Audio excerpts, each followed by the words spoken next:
ڈالتے ہیں تجارت کی دنیا پر۔ قازقستان کے پاکستان سے 50,000 ٹن آلو درآمد کرنے میں گہری دلچسپی کا اظہار کیا ہے۔ وزارت تجارت کے مطابق یہ پیش رفت وزیر اعظم شہباز شریف کی قازقستان کے صدر سے گفتگو کے بعد ممکن ہوئی۔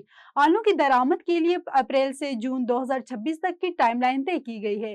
پاکستانی برآمد کنندگان قازقستانی درآمد کنندگان کو معیاری آلو کی فراہمی یقینی بنائیں گے۔ پاکستانی اسٹاک مارکیٹ میں کاروبار کا مثبت رجحان رہا، جس کے باعث 100 انڈیکس مثبت زون میں بند ہوا ہے۔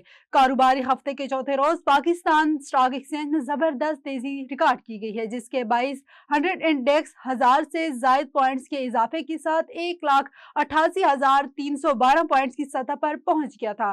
تاہم کاروباری روز کے اختتام پر 100 انڈیکس 931 پوائنٹس کے اضافے کے ساتھ 1,87,832 پوائنٹس کی سطح پر بند ہوا۔ SIFC کی معاشی اور تجارتی حکمت عملی کے نتیجے میں پاکستان نے برآمد اور تجارتی ترقی میں تاریخی سنگ میل عبور کر لیا۔ برآمدات میں اضافہ، ملکی زر مبادلہ، وسیع روزگار کے مواقع اور اقتصادی خود مختاری کے فروغ کی جانب اہم پیش رفت ہے۔ جنوری میں پاکستان کی برآمدات پہلی بار تاریخی سنگ میل عبور کرتے ہوئے $3 ارب سے تجاوز کر گئی۔